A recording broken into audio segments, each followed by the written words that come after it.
এই বাবারা, আব্দুল কাদের জিলানী গেলেন, যে কয় মহিলা রে তোমার চোখের মধ্যে পানি। আব্দুল কাদের জিলানীর চোখের মধ্যেও পানি। মহিলা কয় আমি আপনার নাম শুনছি, জীবনে কোনোদিন দেখি নাই। আপনি আমার এলাকার মধ্যে, দেশের মধ্যে এত বড় একজন নিয়ে কামেল, কিন্তু আপনার চোখের ডোগার মধ্যে কেন পানি? আব্দুল কাদের জিলানী কয় মহিলা, আমি তোমার কথা শুনছি, আমি তোমার মনের ব্যথা বুঝতে পারছি। আয় না, আমার এই নদীর কিনারায় একটু নিয়ে যাও না। ওই নদীর কিনারায় গেলে আমি আল্লাহর দরবারে একটু কিছু বলি, দেখি আল্লাহর দরবারে বইলা আমি তোমার মনের ব্যথা লাঘব করতে পারি কিনা। মহিলা বলে আব্দুল কাদের জিলানী মাহবুবে সুবহানি কুতুবে রব্বানি, আমি তো জীবনে কোনোদিন আপনাকে এটা বললেও তো আপনি জীবনে এটা আনতে পারবেন না। আজ থেকে 12 বছর আগে আমার ছেলে বিদায় নিয়ে চলে গেল। এই জাহাজ তো নদীর নিচে চলে গেছে, ওই জাহাজের কোনো অস্তিত্ব নাই। আমার ছেলে, আমার বৌমার কোনো অস্তিত্ব নাই। আব্দুল কাদের জিলানী কয় মহিলারে, তুমি তো চিন্তাও করতে পারো না যে আল্লাহ তোমার গর্ভ থেকে তোমার পোলারে বানাইতে পারে। আবার আমার আল্লাহ 12 বছর পরে নদীর নিচ থেকে আল্লাহ কোন বইলা আবার তোমার ছেলেরে আগে রূপ দিতে পারে কি পারে না? মহিলারে আল্লাহ পারে। আমার সঙ্গে আসো। মহিলারে লইয়া নদীর কিনারায় যায়। নদীর কিনারায় যায় মহিলারে কয় নদী কি এটা? কয় হ্যাঁ নদী এটা। আব্দুল কাদের জিলানী নদীর দিকে একবার তাকায়, আরেকবার আসমানের দিকে তাকায়। মাওলা রে, আমি তো জানি তুমি এমন মাওলা, তুমি তো যা পারো পৃথিবীর কোনো মানুষ এটা পারে না। একটা মানুষ মইরা গেছে, মাটির সঙ্গে মিশে গেছে, তুমি তো তার ওই জায়গা থেকে উঠে আনতে পারো। আব্দুল কাদের জিলানী রবের দরবারে বলতে লাগলেন, আল্লাহ, আজ থেকে 12 বছর আগে এই মহিলাটার জাহাজের মধ্যে মহিলার বরযাত্রী সহ, মহিলার পোলা সহ, তার বৌমা সহ জমিন থেকে বিদায় নিয়ে চলে গেল।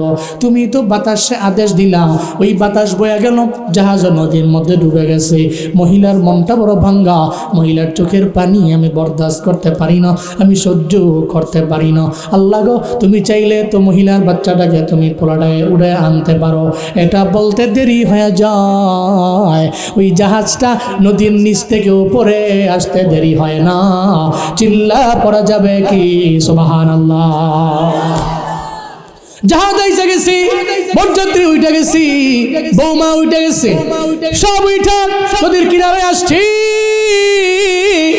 আব্দুল কাদের জিলানী কয় মহিলারে, তোমার চোখের পানি আমি সহ্য করতে পারি নাই। মহিলারে, আমি রবের দরবারে আবদার জানাইছি, আল্লাহকে বলছি, আল্লাহ তো কোনো লেবার লাগে না, কোনো শ্রমিক লাগে না, কিচ্ছু লাগে না আমার আল্লাহ। আল্লাহ খালি আমরা হাজের মারুফের শিখা দিয়া কোন বলে বললেই তো হয়ে যায়। আল্লাহর কোনো শ্রমিক লাগে না রে মহিলা। আমি আল্লাহর দরবারে বলার পরে তাকে দেখো দেখো, ওই যে জাহাজটা নদীর কিনারার দিকে আসছে, ওই জাহাজের মধ্যে তোমার বৌমা আছে, তোমার পোলাও আছে, সমস্ত বড় যাত্রীরাও আছে। কেউ যেটা পারে নাই সেটা পারে কে? আরো জোরে চিল্লা আল্লাহু আকবার। যেটা পারে না পৃথিবীর কেউ, সেটা আল্লাহ পারে। فسبحان الذي بيده ملكوت كل شيء وإليه ترجعون।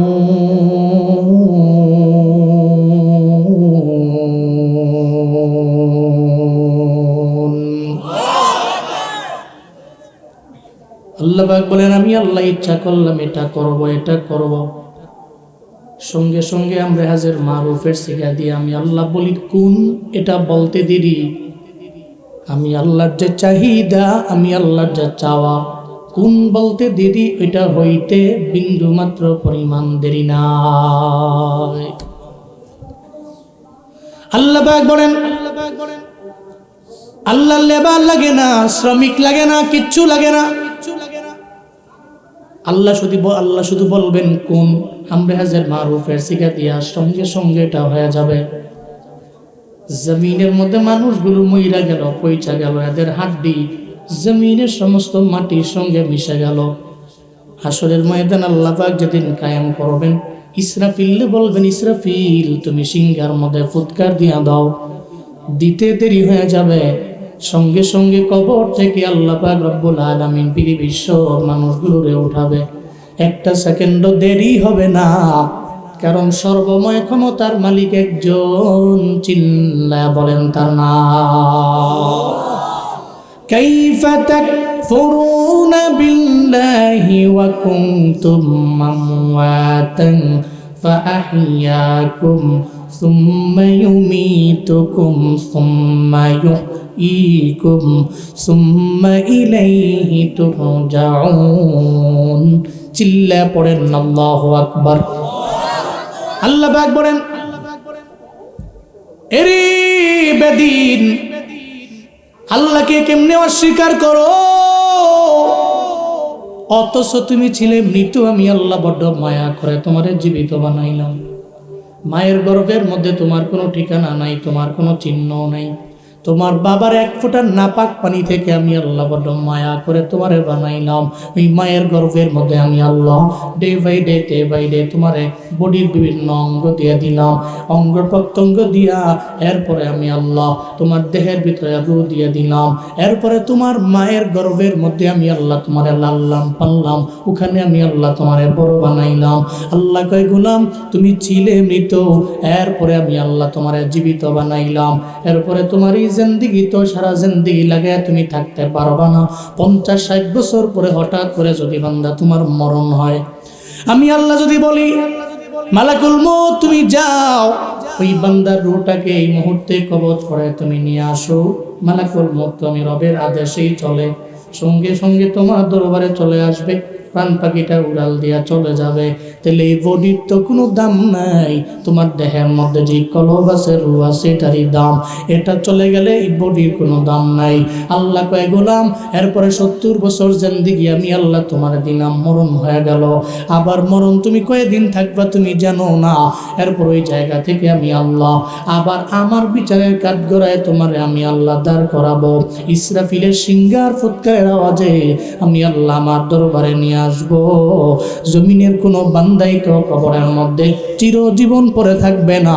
বলেন না রে বাপ, আল্লাহর দরবারে জবাবদিহি করা লাগবে কি লাগবে না? আল্লাহর দরবারে যাওয়া লাগবে। জমিনের মধ্যে এমন কোন জালিম নাই, চিন্তাও করতে পারে না। সমস্ত ব্যক্তি আমার রবের দরবারে হাজির হওয়া লাগবে। জমিনের মধ্যে সবাই তো থাকতে পারে নাই। আদম নবী বিদায় নিয়ে চলে গেলেন, নামান নবীও বিদায় নিয়ে চলে গেলেন। জমিনের মধ্যে এমন কোন ব্যক্তি জমিনে থাকতে পারে নাই, সব বিদায় নিয়ে চলে গেছে। এমনকি যেই নবীরে না বানাইলে আল্লাহ পাক জমিনের কিচ্ছু বানাইতেন না। যেই নবী হলেন নবিয়ুল আম্বিয়া, সব রাসূলদের রাসূল। আমার পয়গম্বর তো জমিন থেকে বিদায় নিয়ে চলে গেলেন। ইন্তেকালের আগে আমার মায়ান নবী হযরতে আবু বকর, আমার মায়ান নবীর এত কাছের একজন সাহাবী, নবীজি ডাকলেন, আবু বকর আমার দরবারে আসো না। আবু বকর আমার নবীর দরবারে আসলেন। আমার নবীর দেখে নবীর কপাল মোবারক পরিপূর্ণ গরমাক্ত হয়ে গেল। ইন্তেকালের আগে যাদের মরণটা ভালো মরণ হয়, এদের কপালটা ঘর্মাক্ত থাকে, ঘেমে যায়, ঘেমে ভিজাও যায়। এমন হালাতে আমার পয়গম্বর হযরতে আবু বকর ডাকলেন। আমার মায়ার নবী কয়, ও আবু বকর আমার সাহাবী, আমার মনে হয় এই জমিনের মধ্যে আমি আর থাকতে পারবো না, বিদায় নিয়ে চলে যাওয়া লাগবে। রবের মুলাকাতে আমার চলে যাওয়া লাগবে, আমার ইন্তেকাল হয়ে যাবে। আবু বকরের চোখ দিয়া গড়ে গড়ে পানি পড়তে লাগলো। আবু বকর কয়, পয়গম্বর আপনি তো আমার এত পরিমাণে কাছের মানুষ, এই জমিনের মধ্যে আমার মা আমার কাছে এত আপন না, এই জমিনের মধ্যে আমার বাবা আমার কাছে এত আপন না, এই জমিনে আমার বিবি আমার কাছে এত আপন না, আপনি পয়গম্বর আমার কাছে এত পরিমাণে আমার আপন। জমিনের মধ্যে কোনো ঝামেলায় পড়ে গেলে আপনার চেহারা মোবারক দেখতে দেরি, আমার যত দুঃখ ওই দুঃখ লাঘব হইতে আমার দেরি নেই। চিল্লা পড়া যাবে কি মারহাবা। হযরতে আবু বকর বলি, পয়গম্বর এই জগতে আপনি আমার এত আপন, জমিনের মধ্যে আমি আপনাকে হারাইলে কই যাব? কোথাও তো আমি যেতে পারবো না নবী আপনারে ছাড়া। আমি নবীজি বললেন, আবু বকর রে, জমিনের মধ্যে এটাই দুনিয়ার নিয়ম। আমার আগের কোনো নবী জমিনে থাকতে পারেন নাই, আমিও বিদায় নিয়ে চলে যাব। তুমিও তো বিদায় নিয়ে চলে যাবা। তবে চিন্তা করো না, মরণের ব্যাপারে কোনো মুমিনের কোনো চিন্তা নাই। মুমিন জানে মুমিনের মরণটা তার কাছে এমন, সে মরণ বরণ করতে দেরি হয়ে যাবে, ওপারে গেলে দেখবে মাওলার জান্নাত।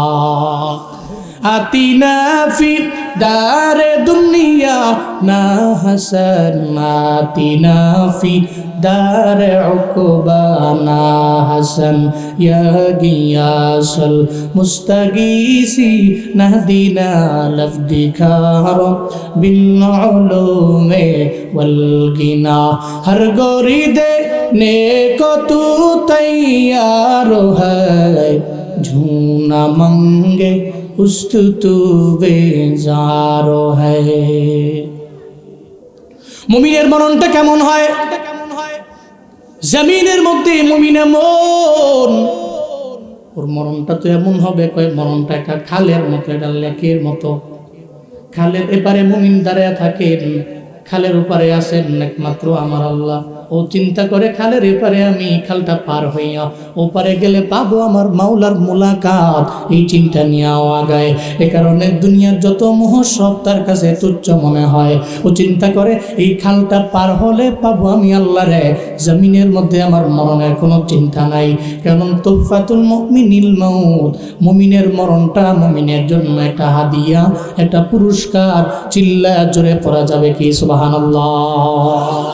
মুমিনের হাদিয়াটা মুমিনের জন্য একটা পুরস্কার, এটা তোহফা, এটা হাদিয়া। এজন্য ওর কাছে মরণটা খুব ভালো, ওর কাছে মনে হয় যে না মরণটা আমার জন্য শ্রেয়, কারণ মইরা গেলেই তো জান্নাত, মইরা গেলেই তো পাবো রবের মুলাকাত। আল্লাহু আকবার। কিন্তু বেদিন বেঈমান কাফের এরা মরণ ডরায়, কি চিন্তা করে, জানে যে মরণ বরণ করলেই তো জাহান্নাম। ও জানে জমিনে যা উল্টা পাল্টা যা করছি, যা অন্যায় করছি, মইরা গেলে তো জাহান্নামে যাওয়া লাগবে। এই জন্য ও চিন্তা করে কেমনে মরণ থেকে বাঁচা যায়। মূলত সে তো মরণ থেকে বাঁচতে পারে না। একটা পর্যায়ে মালাকুল মউত তার দরবারে আসে, ওদিন সে আফসোস করলেও কোনো ফায়দা, কারণ মরণ তো কনফার্ম, এতে কোনো সন্দেহ আছে? আছে আছে। আমার মরণ নাসিবে কখন কেউ তো জানে না, আমার মরণ নাসিবে কখন কেউ তো জানে না। আমি চলে গেলে আমায় তোমরা ভুইলা যাইও না, আমি মরে গেলে আমায় তোমরা ভুইলা যাইও না।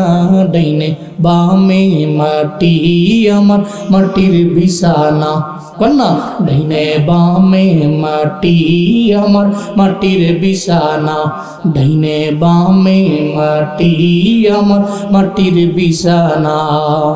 এই দুনিয়ায় চিরজীবন থাকার জায়গা না, অন্ধকার কবর যে আমার আসল ঠিকানা। সবাই রেখে আমায় চলে যাবে, সঙ্গী হবে না, সবাই রেখে আমায় চলে যাবে, সঙ্গী হবে না। ডাইনে বামে মাটি আমার মাটির বিছানা, ডাইনে বামে মাটি আমার মাটির বিছানা। মরতে হবে, এতে কোনো সন্দেহ আছে? কিন্তু কোন জায়গায় হবে জানা আছে নাকি? আছে আছে। কোন জায়গায় হবে জানি না, তবে জানতে পারবেন। এবার আসলে জানবো কেমনে? আপনি যদি সত্যিকারের মুমিন হন তো মরণের 40 দিন আগে টের পাবেন, জমিন থেকে আপনার বিদায় নেওয়া লাগবে। হ্যাঁ, খাঁটি মুমিনরা জানে। সাহাবায়ে কেরামেরা চিন্তায় পড়ে গেলেন, পয়গম্বর জমিনের মধ্যে আপনিও থাকতে পারবেন না, আমরাও না, সবাই বিদায় নিয়ে চলে যাওয়া লাগবে। তবে কোন সময় বিদায় নিব এই ব্যাপারে আমরা কেমনে জানবো, কিভাবে বুঝতে পারবো? আল্লাহ নবী বললেন, সাহাবীরা রে, জমিন থেকে সবাই বিদায় নিয়ে চলে যাবে, তবে বোঝা যায় না। তবে আমার সত্যিকারের যে উম্মত মুমিন হয়ে যাবে, মুমিনে কামেল, ও বুঝতে পারবে। কেমনে পারবে? মদিনার নবী একদিন আজরাইলে বললেন, আজরাইলে জমিনের বিভিন্ন জায়গায় তুমি যাও, যার হায়াতের বেলা ফুরে যায় তার রুটাকে তুমি কবজ করে তুমি নিয়ে চলে যাও। প্রাণ পাখিটা উড়াল দিয়া চলে যায়, বান্দাটা মইরা যায়। তবে জমিনে এত লক্ষ লক্ষ কোটি কোটি মানুষের রূহ তুমি যে কবজ করো, তুমি এটা জানো কেমনে? কোন সময় কার মরণ হবে এই ব্যাপারে তুমি জানো কেমনে? এই ব্যাপারে আমায় আগে বলো না। মালাকুল মউত বলতে লাগলেন, পয়গম্বর, জমিনের মধ্যে এত মানুষ, সবার রূহ কবজ করার দায়িত্ব তো আমার। আমি কেমনে জানি জানেন? কারণ আমি এমনিতেই জানি না, এটা তো আমার ব্যক্তিগত কোনো কামালিয়াত না। আল্লাহ পাক আসমানে আরশে মুআল্লার মধ্যে এমন একটা গাছ আল্লাহ পাক বানাইছেন, ওই গাছের মধ্যে পাতা আছে, এমন কোনো মানুষ নাই যেই মানুষের নামে সিঙ্গেল কোনো পাতা নাই। আমি জুনায়েদ আল হাবিবের নামে একটা পাতা, এই মাহফিলের প্রত্যেকটা কমিটির নামে একটা একটা পাতা, আপনারা যারা বয়ান শুনতে আসলেন প্রত্যেকের জন্য একটা একটা পাতা আছে। ওই পাতায় লেখা আছে আমার নাম, ওই পাতার মধ্যে লেখা আছে আমার পূর্ণ ঠিকানা, কোথায় আমার বাড়ি ওইটাও লেখা আছে। সিরাজগঞ্জের বেলকুচির আমবাড়িয়া, তার বাড়ি কোন পাড়ায় বাড়ি, কোন বংশের লোক, ওই পাতার মধ্যে লেখা আছে। হযরতে আজরাইল বলে, ও পয়গম্বর আমার, ওই বান্দার মরণের পূর্বে 40 দিন আগে আমি দেখতে পাই গাছের পাতাটা হঠাৎ করে কেন যেন আলু বর্ণ হয়ে যায়, হলুদ বর্ণের হয়। ওই পাতাটা পরে যাবে ভাব হয়ে যায়। তখন তো বান্দাটা মুমিন হলে আমি বান্দার দরবারে চলে আসি। বান্দার দরবারে আইসা আমি বান্দারে জানায়া দিয়া যাই, বান্দারে তুমি তো মুমিন বান্দা, তোমার তো হায়াতের বেলা ফুরায় গেছে, হায়াতের বেলা ফুরায় গেছে। তোমার দাড়ি তার সংকেত, এই দাড়ি কালো ছিল তো সাদা হয়ে গেছে। আমি তার দরবারে আসি, আমি তারে একটা ইশারা দিয়া যাই। 40 দিন আগে তারে আমি বুঝাই দিই, তুমি জমিনের মধ্যে বাঁচবা না। এই জন্য দেখবেন সমাজের মধ্যে যেই মানুষটা নামাজি হয়, যেই মানুষটা রোজাদার হয়, যেই মানুষটা নেক আমল করনেওয়ালা হয়, মরণের 40 দিন আগে দেখবেন চায়ের দোকানে যায়, কয় বন্ধুরা মনে হয় জমিনের মধ্যে আমি থাকবো না, আমারে মাফ করে দিও। আপনাদের যাদের বাবা নাই, আপনার বাবা বড় আমলওয়ালা ছিল, দেখছেন আপনি আপনার বাবায় 40 দিন আগে থেকে কেমন যেন লটপালট হয়ে গেল, ঠিকমতো খাবার খায় না, আগের মতো স্বাভাবিক আচরণ করে না। কেমনে বুঝে রে? আজরাইল কয় 40 দিন আগে তার ব্রেইনের মধ্যে এটা দিয়ে দেওয়া হয়, চিল্লায় পড়া যাবে কি মারহাবা। 40 দিন আগে জানতে পারে, তখন তো তার কোনো স্বাভাবিক আচরণ থাকে না, তখন তো সে আগের মতো আচরণ করে না, আগের মতো খানা খায় না, আগের মতো পানি পান করতে পারে না। ও যে কেমন জানি করে কই জমিনে আমি থাকবো না।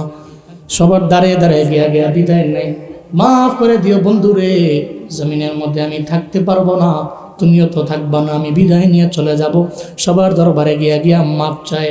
আজরাইলকে নবীজি 40 দিন আগে যাইয়া ওই বান্দার নামের যে পাতাটা এটা তো হলুদ বর্ণের হয়ে যায়। এরপরে এই মানুষটারে আমি যাইয়া আমি বারবার তারে স্মরণ করে দেই।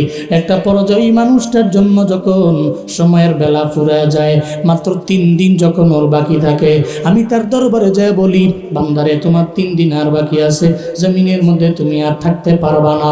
তখন মুমিন বান্দাটা ছেলেরে ডাক দেয়, মেয়েরে ডাক দেয়, পরিবারের সব লোকদের ডাক দেয়, এই আমার পরিবারের লোকেরা আমার দরবারে আয় না, জমিনের মধ্যে আমি আর থাকতে পারবো না, মাত্র অল্প কয়েকদিন বাকি আছে, জমিন থেকে বিদায় নিয়ে আমার চলে যাওয়া লাগবে। তবে এরা বলে, আমার মরণে তোরা কাঁদিস না, আমার জন্য রবের দরবারে দোয়া করিস, আমার কবরের পাশে গিয়া দাঁড়ায় আমার জন্য একটু দোয়া করিস, আমার মরণের আগে আমার পাশে বৈশা তোরা সূরা ইয়াসিন পড়িস, সূরা রহমানের তিলাওয়াত করিস, আমার মরণের আগে এটাই করিস। মুমিন বান্দা এটাই বলে। 3 দিন আগে বলে আমার জন্য কান্না করার দরকার নাই। একটা পর্যায়ে এমন হয়ে গেল, যখন বান্দার মরণের 1 দিন বাকি আছে, আজরাইল কয় নবী তখন তার মাত্র 1 দিন বাকি আছে, তখন আমি আল্লাহর দরবারে যাই, আল্লাহ গো আপনার খাঁটি বান্দার রূহটাকে আমি বের করার জন্য আমি তো তার দরবারে যাব। আল্লাহ কয় আজরাইলে আমার বান্দার রূহটাকে কবজ করবা, এমনি এমনি করলে হবে না, আমার বান্দার জন্য আমি আল্লাহ একটা রুমাল রেডি রাখছি, তবে এই রুমালটা দুনিয়াবে কোনো রুমাল না, ওইটা জান্নাতি রুমাল, জান্নাতি রুমাল আমার বান্দার জন্য আমি রেডি রাখছি। রুমাল ছাড়া তুমি যেও না, এমনিতে রুটা বের করবা, এটা হতে পারে না। সুবহানাল্লাহ জোরে পড়ে, আরো জোরে আল্লাহু আকবার। আল্লাহ বলেন আজরাইল জান্নাতে যাও, ওই জান্নাতে আমি আমার বান্দার জন্য এমন একটা রুমাল রাখছি রে, শুভ্র সাদা রুমালটা তুমি জান্নাত থেকে নাও, আমার বান্দার ওটাকে বের করে নিয়ে আসবা। ওই রুমালটার মধ্যে জান্নাতি সুগন্ধি লাগাও। জান্নাতি সুগন্ধি কত দামি সুগন্ধি, কয়েক সুগন্ধি যদি জমিনের কোনো একটা জায়গায় ছেড়ে দেওয়া হইতো পুরা জমিনটা সুগন্ধ দিয়া ভরপুর হয়ে যাইতো। একবার আওয়াজ করে পড়বেন কি মারহাবা।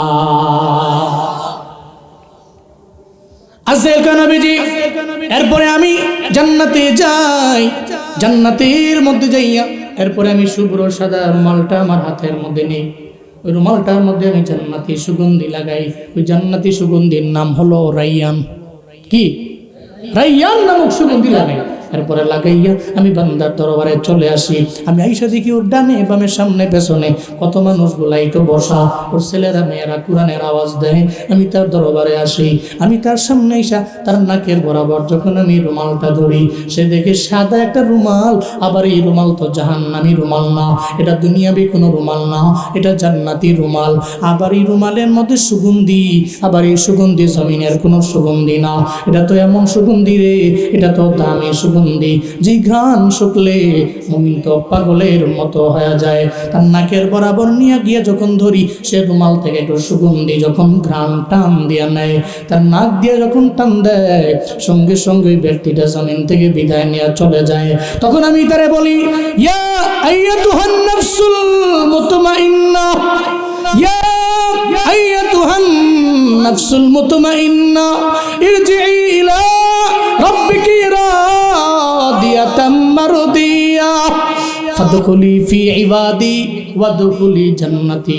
আমি তার সামনে গিয়া তার রূহের সামনে, তার নাকের সামনে আমি ধরি, আমি তারে বলতে থাকি, বসন্ত আত্মা আয় আয়, আর ভেতরে থাকা লাগবে না, জমিনের মধ্যে আর থাকার কোনো প্রয়োজন নাই।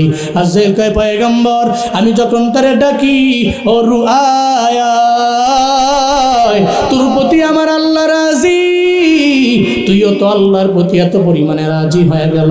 রাদিয়াতাম মারদিয়া, তুমিও আল্লাহর প্রতি রাজি, আল্লাহ তোমার প্রতি রাজি। তুমি বান্দার ভেতর থেকে বের হয়ে চলে আসো।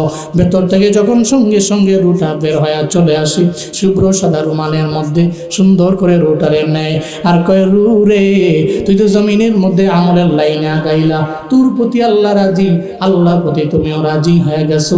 তোমার 70 বছরের জিন্দেগিটা তোমার জন্য যথেষ্ট, আর তোমার আমল আল্লাহর কাছে যথেষ্ট হয়ে গেল। যাও, আমি আল্লাহ পাক রব্বুল আলামিন পশ্চিমকালেও তোমার জাহান্নামে দিতে পারি না।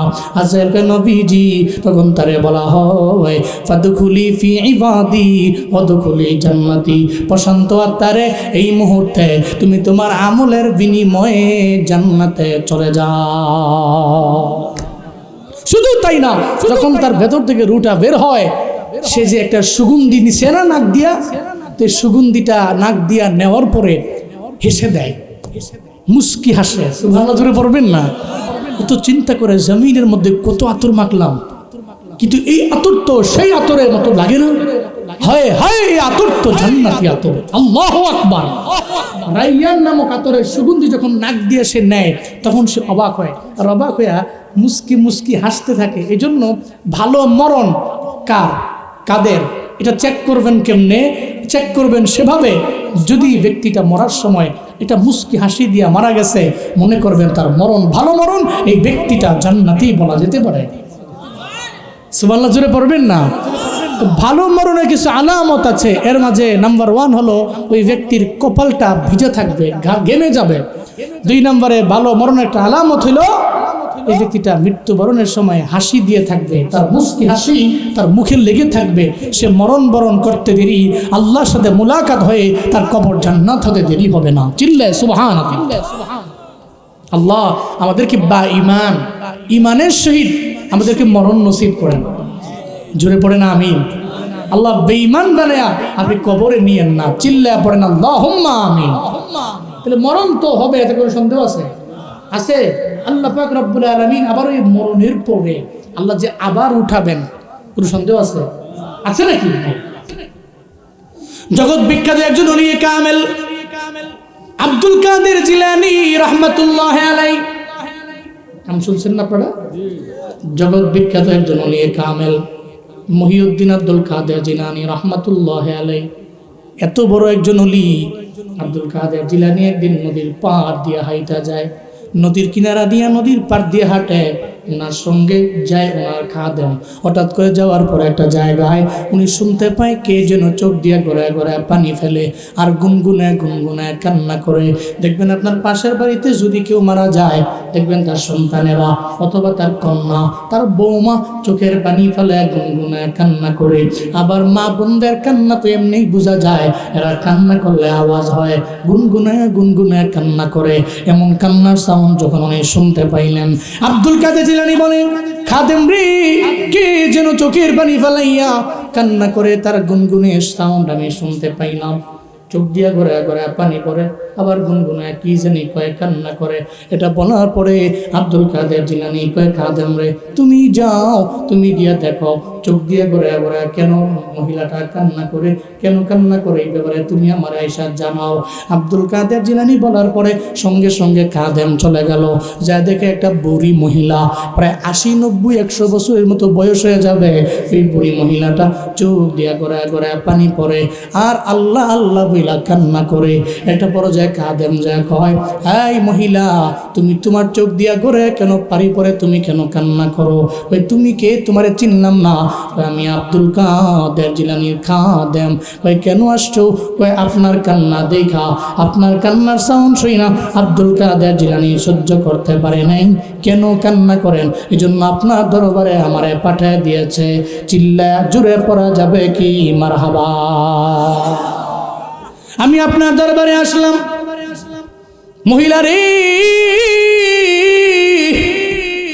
কেন কান্না করেন?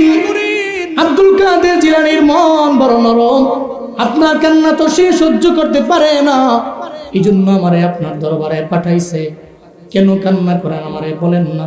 মহিলাটা বলতে লাগলো, কি বলবো তোমারে দুঃখের কথা, আগামীকালকে আমার ছেলের মৃত্যুবার্ষিকী। আমি আমার ছেলের জন্য চোখ দিয়া গোড়া পানি পড়ে, আমি আমার ছেলের জন্য কান্না করি। এই আব্দুল কাদের জিলানীর খাদেম, এই জমিনের মধ্যে আমার স্বামী নেই। বহু বছর আগে আমার স্বামী বিদায় নিয়ে চলে গেছে।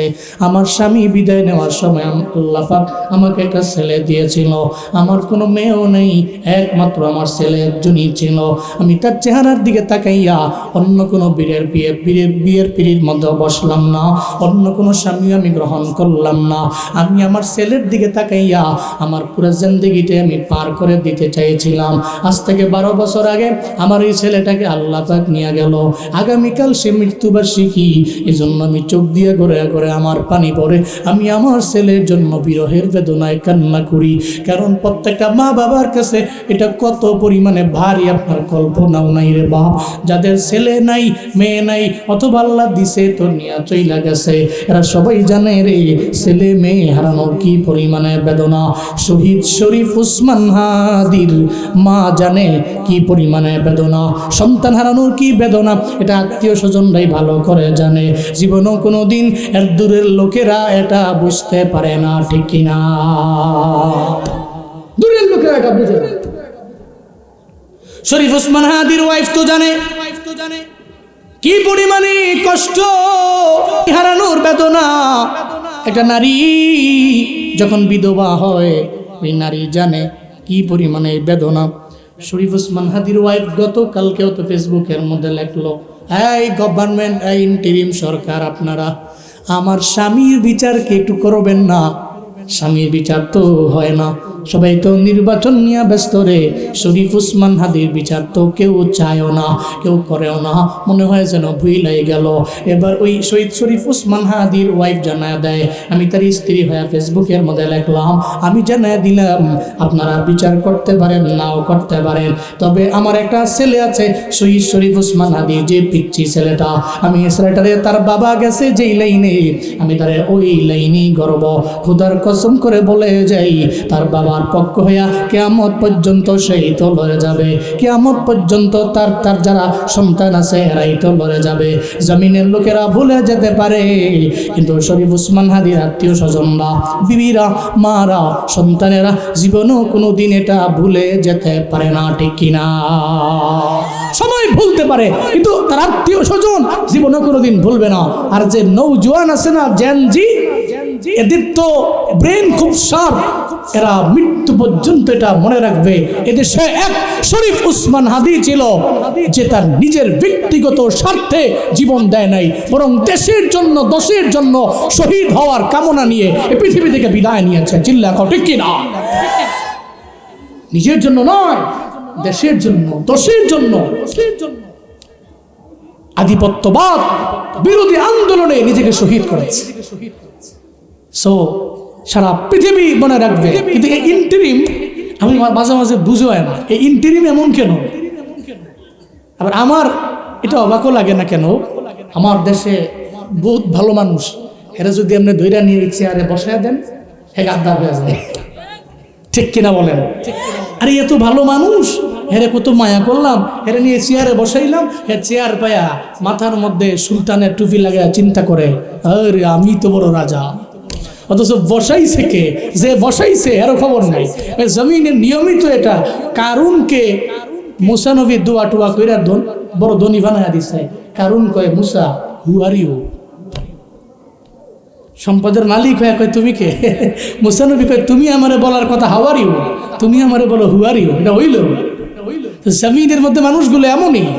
তবে মনে রাখবেন, শহীদ শরীফ উসমান হাদির বিচার এই পৃথিবীর জমিনে না হইলেও কোটি কোটি কোটি কোটি মানুষের সামনে হাসরের ময়দানে আল্লাহ করবেন ইনশাআল্লাহ, করবেন ইনশাআল্লাহ। আপনারা তো করেন না, করবেও না।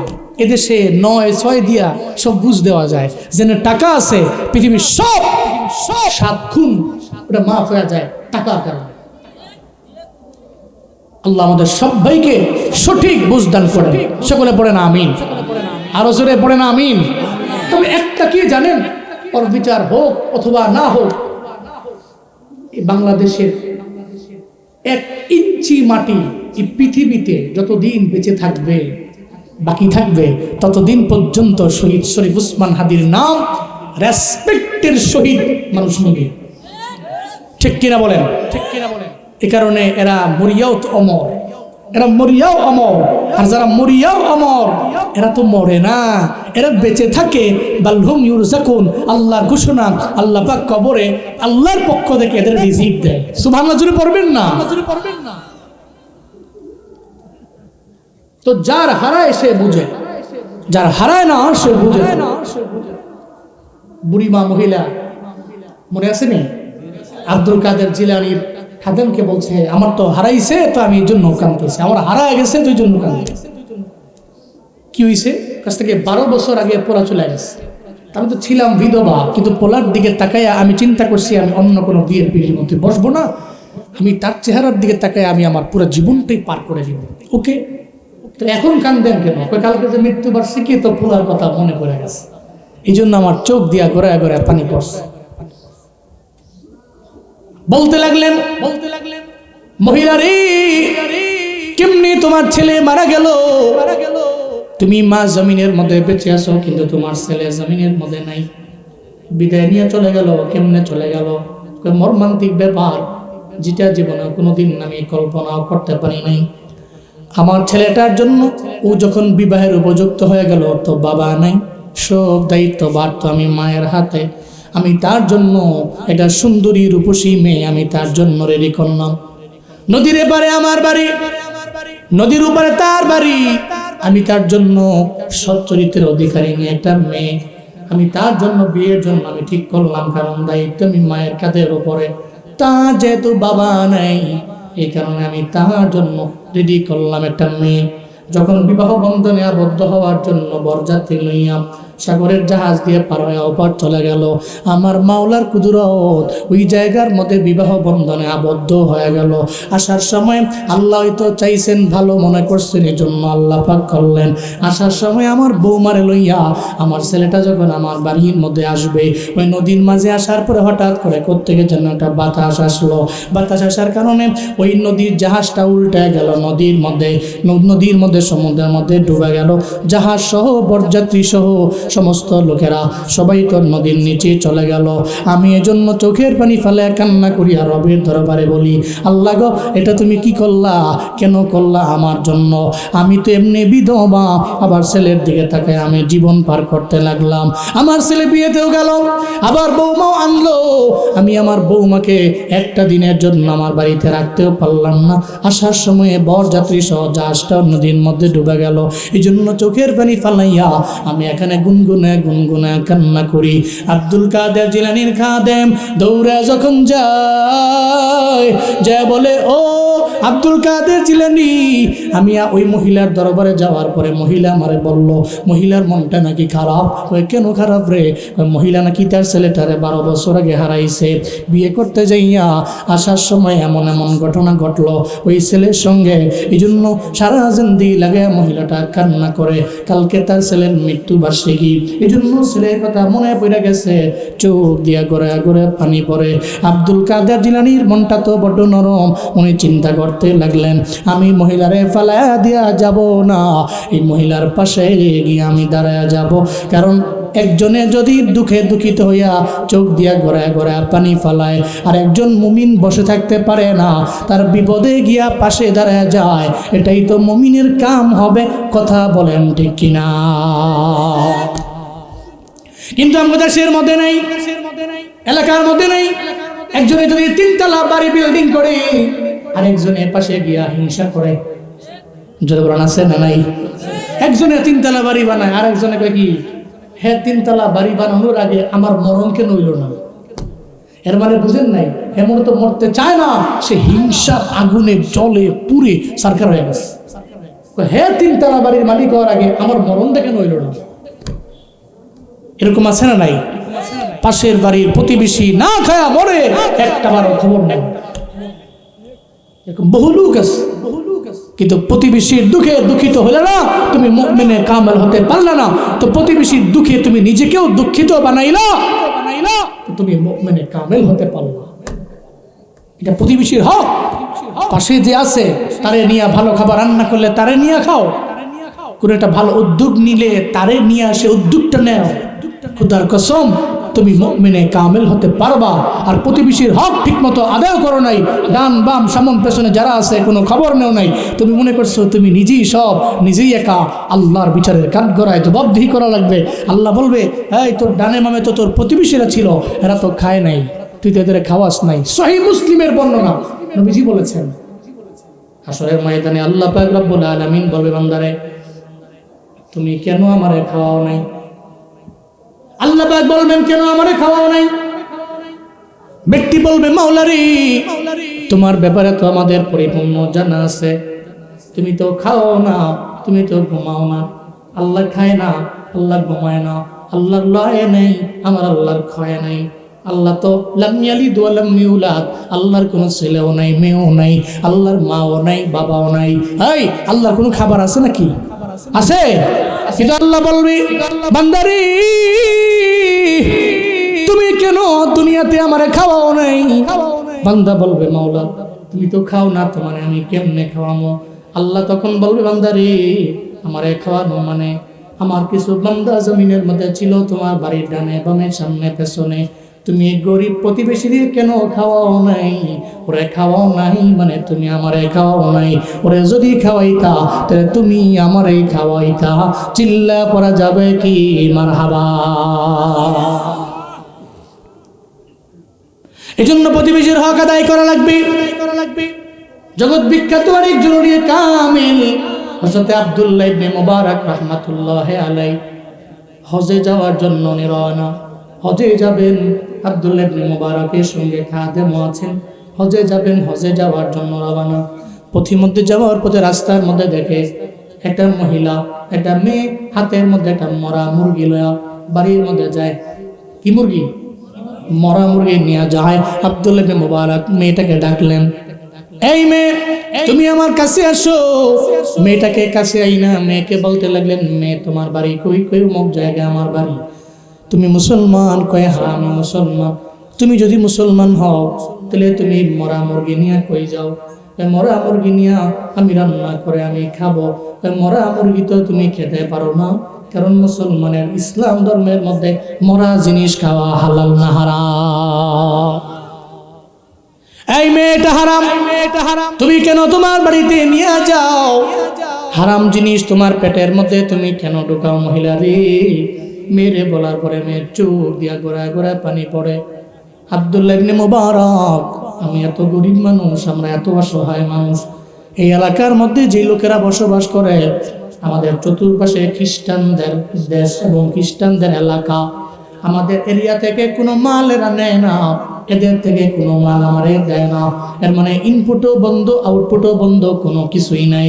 আমরা আনতেও পারি না, বের করতেও পারি না, আমাদের কোনো খাবার আমদানিও হয় না, রপ্তানিও হয় না। আমরা কেমনে জমিনের মধ্যে চলবো? আমাদের একটাই অপরাধ, আমরা সবাই মুসলমান। চিল্লা পড়া যাবে কি মারহাবা? এটাই আমাদের অপরাধ। কি করব? ঘরের মধ্যে খানা নেই, আমার মাও খাইতে পারে না, আমার বাবাও খাইতে পারে না। শুধু তাই না, আজকে 7 দিন হয়ে গেল আমার ঘরের মধ্যে খানা নাই, 7 দিন হয়ে গেছে কোনো খাবার নাই। এটা বইলা মহিলার মাইয়াটা কয়, আব্দুল্লাহ ইবনে মুবারক, আমার একটা ছোট্ট ভাই আছে, আমার এই ছোট্ট ভাইটা খানার অভাবে পাগলের মতো হয়ে গেছে। আমি বাড়িতে ফজরের নামাজের পরে আমি চিন্তা করলাম, আজকে তো ঘরের মধ্যে আমার খাবার নাই, আমার মা ক্ষুধার যন্ত্রণায় বিছানার মধ্যে পইরা গেল, আমার বাবাটাও বিছানায় পইরা গেছে, আমার ভাইটাও বিছানার মধ্যে পইরা গেছে। আল্লাহ পাক আমারে একটু এনার্জি দিছে, শক্তি দিছে, আমি দৌড়ায় রওনা হয়ে গেলাম। যাওয়ার পথে রাস্তার মধ্যে একটা মরা মুরগি পাইলাম। আমি চিন্তা করলাম, জীবন বাঁচানো তো আগে ফরজ। এই চিন্তা করে মরা মুরগি নিয়ে আমি বাড়ির মধ্যে যাই, মরা মুরগিটা রান্না করে আমি আমার মা বাবারে খাওয়াবো। চিল্লা পড়া যাবে কি আল্লাহু আকবার? আব্দুল্লাহ ইবনে মুবারক চোখ দিয়ে করে করে পানি পড়ি। আব্দুল্লাহ ইবনে মুবারক কয়, খাদেম রে কই যাবা? কয় হজে যাই। হজে যায় তো কোনো লাভ নাই। কেন যাইবে হজে? হজে যায় তো কোনো ফায়দা নাই। হজ তো তোমার গ্রামেই আছে, আমাদের এলাকার মধ্যেই তো হজ আছে। লক্ষ লক্ষ টাকা খরচ করে হজের মধ্যে যাও, প্রতিবেশীর কোনো খবর নেও না। এই গ্রামের মধ্যে কত ধনী দেখবেন রমজানে উমরা করার জন্য হজের জন্য যায়, কিন্তু যাকাতের বেলায় নাই। জাকাতের বেলায় এমন একটা লুঙ্গি দেয়, যেই লুঙ্গি সিরাত তেনা তেনা সপ্তাহখানেক পড়ছে এমন লুঙ্গি, ওই লুঙ্গি তারে দিছে জাকাত হিসাবে। দেওয়ার পরে সপ্তাহখানেক পড়ছে, এরপরে লুঙ্গি টাইনা টান দেওয়ার কারণে প্রস্রাব করতে বসছে তো সিরা গেছে। ওই গরিবের চোখের পানি ফেলে কান্দে আর বলে, ধনী রে তুমি তো আমার না দিলেও পারতাও, তুমি তো আমার না দিলেও পারতাও। এটা বইলা বইলা ধনীর ব্যাপারে রবের কাছে বিচার দেয়। কিরে ধনী, তুমি তোমার সম্পদ লয়া তুমি উমরার জন্য যাও, হজের জন্য যাও, প্রতিবেশীর খবর নাও না। আল্লাহর দরবারে হিসাব দেওয়া লাগবে কি লাগবে না? আল্লাহর দরবারে হিসাব দেওয়া। আব্দুল্লাহ ইবনে মুবারক কয়, এই খাদেম কই যাও? হজে না, হজে যাওয়ার দরকার নাই, হজ তো এখানেই আছে। আল্লাহু আকবার। আমাদের হজে যত টাকা আছে, আমরা এখান থেকে বাড়ি পর্যন্ত ফিরার যে টাকা লাগবে ওইটা রেখে দিয়া বাকি টাকাটা দিয়া তুমি এই মুহূর্তে বাজার করো। এই এলাকার সমস্ত লোকদের আমরা এক বেলা খাওয়াবো। চিল্লা পড়া যাবে কি সুবহানাল্লাহ? আরো জোরে আলহামদুলিল্লাহ, আরো জোরে চিল্লে আল্লাহু আকবার। তুমি সুদের টাকায় ফাসাদে গড়ো, ঘুষ ছাড়ো না, দিন দুঃখী না খেয়ে মরে খবর রাখো না। তুমি ঘুষকে বিচার করো সাজিয়া প্রধান, ঘুষকে বিচার করো সাজিয়া প্রধান। তুমি কেমন মুসলমান? তুমি কেমন মুসলমান? কেমন মুসলমান? তুমি কেমন মুসলমান? নামাজের সাথে নাই পরিচয়, মানো না কোরআন। নামাজের সাথে নাই পরিচয়, মানো না কোরআন। তুমি কেমন মুসলমান? তুমি কেমন মুসলমান? কেমন মুসলমান? তুমি কেমন মুসলমান? ঠিক কিনা? সুদের টাকায় প্রাসাদ গড়ে, ঘুষ ছাড়ে না, প্রতিবেশী তার বাড়ির পাশে না খায়া ধুকে ধুকে মরে, ওই সময় খবর নাই। ভিখারি তার সামনে এসে হাত বাড়ায় দিলে ওই সময় তার খবর নাই। খবর কোন সময় জানেন? আমাদের দেশের ধনীরা একজন ভিখারি তার কাছে চাইছে তো দেয় নাই, তো ভিখারি একটু পরে দূরে গিয়ে মারা গেছে, তার নামে মাজার হয়ে গেছে। তো ওখানে গিয়ে ওই ধনী ওই মাজারে তার পকেট থেকে বের করে 1,000 টাকা দিয়ে দেয়। এর মানে মাজারে যাওয়ার পরে দিছো, মানে মরার পরে, মরার আগে যদি তারা 50 টাকা দিতা, 1000 না 50 দিতা, তো ও খায়া তোমার জন্য দোয়া করতো, আর তোমার জীবনটায় সফলতা পরিপূর্ণ চলে আসতো তার দোয়ার বদৌলতে। মরার আগে খাওয়ায় না, মরার পরে সমস্ত মানুষেরা দাওয়াত দিয়া খাওয়ায়। কথা বলেন ঠিক কিনা? এই সমাজে এমন বহু আছে, আব্বারে আম্মারে খাওয়ায় না, ভাই আছে 3 জন, এক প্রথম ভাই মেজো ভাই ঠেলা মারে, মেজো ভাই 3 নম্বর ভাই ঠেলা মারে, খালি আমি খাওয়া মতরে নাই, খালি ঠেলা মারে। একটা পর্যায়ে ঠেলা মারতে মারতে বাবার ওষুধ লাগবে মাসে 3-4 হাজার টাকার, 3 ভাইয়ের এক ভাইও বাবার ওষুধের টাকা দেয় না। এরকম আছে না নাই? এরপরে যখন আব্বা আম্মা মারা যায়, মারা যাওয়ার পরে 40 করে, কি করে 40 করে। এরপরে আব্বা আম্মার লেগে খালি দোয়া করো, কি দোয়া? হুজুর দাওয়াত দাও, হুজুর দাওয়াত দাও, গরু আনো, জবাই করো, 40 দিনে আব্বা আম্মার নামে সমানে ফি সাবিলিল্লাহ মানুষের খাওয়াও। এমন এক আয়োজন করে, ওই আয়োজনে ফজরের খবর নাই, জোহরের খবর নাই, আসরের খবর নাই, মাগরিবের খবর নাই, এশার খবর নাই। কি রে কি করো? মেজবানি করি। কার জন্য? আব্বার জন্য। কয় নামাজ বাদ দে। আব্বার জন্য নামাজ বাদ দিয়া মেজবানি কইরা লক্ষ টাকা খরচ করে ইন্তিকালের আগে, মৃত্যুর আগে 1 টাকা খরচ করতে গিয়া 40 বার চিন্তা করে এমন নিমখারাম বোকা সন্তান এ সমাজে আছে না নাই? মরার পরে বাপ তুমি খাও, যখন মুমূর্ষু অবস্থা থাকে তখন যে কয় বাপ ধরো, একেবারে ফল টল খাওয়া উড়ে নেয়। কিন্তু এর আগে যে আব্বা খাইতে পারতো তখন খাওয়ায় নাই, তখন আম্মা খাইতে পারতো খাওয়ায় নাই। না ফরমান, তুমি এমন নিমখারাম। আমাদের সমাজে কদরটা এমনই, মৃত্যুর আগে কেউ কদর দেয় না, মরণের পরে সবাই কদর দেয়। কথা বলেন ঠিক কিনা বলেন? এই জন্য মরণের আগে কদর দেওয়া লাগে, মরণের আগে। আব্দুল্লাহ ইবনে মুবারক বলে, খাদেম হস্ত এলাকায় হয়ে গেছে, এক বেলার বাজার করে সবাই রে খাওয়াই দিলে আমার কাছে আমার দিল সাক্ষী দেয়, আল্লাহ পাক হজে যাইলে যে সওয়াব দিত, এই মানুষগুলোরে খাওয়াইলে আল্লাহ পাক হজের সওয়াব আমাকে দিয়ে দিবে। উনি হজে গেলেন না, এদের খাওয়াইলেন, তাহলে প্রতিবেশীর হক আদায় করতে পারবো তো ইনশাআল্লাহ? প্রতিবেশী নিয়ে মিলে মিশে থাকবো তো ইনশাআল্লাহ? আল্লাহ তৌফিক দান করেন, সকলে পড়েন আমিন। নবীজি এমন ছিলেন, আম্মাজান খাদিজা নবীজিকে বললেন, আপনি জীবনে কোনোদিন ধ্বংস হবেন না। কেন? আল্লাহ আপনাকে কখনো ধ্বংস করবেও না। কেন? আপনার ভিতরে যে গুণ আছে, এই গুণ পৃথিবীর কোনো ব্যক্তির মাঝে নাই। সুবহানাল্লাহ জোরে পড়বেন না? নাম্বার 1 গুণের নাম ইন্নাকা লাতাসিলুর রাহিম ওয়া তাহমিলুল কাল্লা ওয়া তুকসিবুল মা'দুমা ওয়া তুঈনু আলা মা নাওয়াইবিল হক। আল্লাহ নবীর গুণ হলো, আম্মাজান খাদিজা বলেন, পয়গম্বর আপনার নাম্বার 1 গুণ হলো আপনি জীবনে আত্মীয়তার বন্ধন ছিন্ন করেন না। নবীর জিন্দেগিতে আত্মীয়তার বন্ধনের ছিন্ন হয়েছে এমন কোনো নজির প্রমাণ নাই। কাছের আত্মীয়, দূরের আত্মীয় সবার সাথে আমার নবীর সম্পর্ক আছে। এই মানুষেরা, আপনারা তো এমন মানুষ, বিয়ের বাড়িতে পান কেন নেয় নাই? এই একটা সাধারণ লেভেলের একটা ঝামেলায় পড়া টানা 2 বছর কথা কয় না, এমন আছে না? আত্মীয়তার বন্ধন ছিন্ন করে, বন্ধনটাকে মজবুত করতে পারে না, দৃঢ় করতে পারে না। অথচ আল্লাহর নবীর প্রথম নম্বরের গুণ হলো, নবী জিন্দেগিতে কোনোদিন আত্মীয়তার বন্ধন আমার নবী ছিন্ন করে নাই। নাম্বার 1 গুণ। আম্মাজান খাদিজা বলে, এটা আপনার 1 নাম্বার।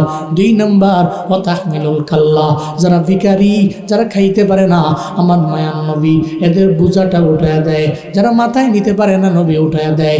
যারা কষ্টে চলে, আমার নবী তার পাশে গিয়া দাঁড়ায় যায়।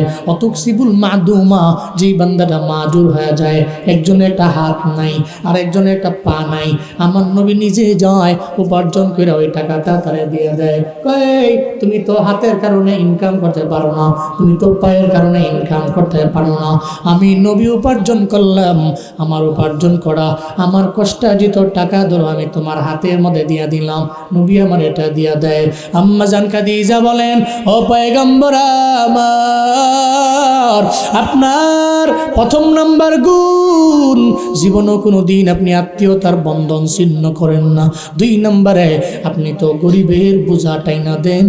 3 নম্বরে একটা মানুষ যদি ঝামেলায় পড়া যায়, মাদুম হয়ে যায়, মাজুর হয়ে যায়, হাত নাই পা নাই, কষ্টে চলে, নিজে উপার্জন করে আপনি ওরে খাওয়ান। শুধু তাই না, অত আইনু আলা মানাওয়া ইবিল হক, হকের কথা বলতে যায় যেই বান্দা বিপদে পড়ে যায়, মুসিবতের মধ্যে পড়ে যায়, নবী আপনি তো তার পেছনে গিয়া নবী আপনি দাঁড়ায়া যান, আপনি তার নায়েব হয়ে যান, আপনি তার পেছনে গিয়া দাঁড়ায়া যান। তাহলে নবী জীবনও কোনো দিন আল্লাহ বাগ আপনাকে ক্ষতিতে ফেলাবেন না, আল্লাহ আপনাকে ধ্বংস করবেন না, কারণ আপনার ভিতরে যেই গুণ আছে এই গুণ পৃথিবীর কারো মাঝে নাই। চিল্লা পড়া যাবে কি সুবহানাল্লাহ। আল্লাহ নবীজি জীবনে কোনো দিন প্রতিবেশীর হক নবী নষ্ট করেন নাই, কোনো প্রতিবেশীর মনের মধ্যে নবী আঘাত দেন নাই, কোনো আত্মীয়তার বন্ধন আমার মায়ার নবী ছিন্ন করেন নাই। সিরাজগঞ্জের বেলকুচির আমবাড়িয়ার মুসলমান আজকে থেকে নিয়ত করে নেন না বাবা, আত্মীয়তার বন্ধন ছিন্ন করবেন না। 2-2.5 বছর হয়ে যায় আপনি কথা বলেন না, এটা করা যাবে না রে বাপ, এটা বড্ড অন্যায়, বড্ড অন্যায়। আত্মীয়তার দুজন ব্যক্তি ঝগড়া লাগলো, কথায় কথায় কাটাকাটি হয়ে গেল, ওই লোকের মধ্যে সর্বোত্তম আল্লাহর দরবারে ওই বান্দা দামি যে শুরুতে যাইয়াই বলে আসসালামু আলাইকুম রাহমাতুল্লাহ, প্রথমে গিয়া সালাম দিয়া কয়, ভাইরে আমারই ভুল হয়েছে, তুমি আমারে মাফ করে দাও। সালাম দিয়া নিজেরে ছোট বানায়, বিনয়ী বানায়, আল্লাহর কাছে তার দাম বড্ড বেশি। মদিনার নবীর ঘোষণা, চিল্লা পড়া যাবে কি মারহাবা। ঝগড়া হয়েছে তো যাবেন, সামনে গিয়া শুরুতে ওই 2 জনের মধ্যকার প্রথম যে ব্যক্তি যা করবে, আসসালামু আলাইকুম ভাই, তুমি আমাকে মাফ করে দাও, আমারই ভুল হয়েছে। তিনি সালাম দিলেন, মাফ চাইলেন, আল্লাহর কাছে আপনার দাম বেড়ে গেছে। এটা আমরা তো মুড লই, এটা ভাবসাব কি না, আমি দামি লোক, হ্যাঁ মাফ চাও লাগবো, সালাম হ্যাঁ আগে দিব, আমি কেন, এরকম ভাবসাব লই, যে একটা ভাব লই আমরা, ভাব, এই ভাব লই আপনি জমিনে বড় হতে পারেন, আল্লাহর কাছে আপনি বড় না।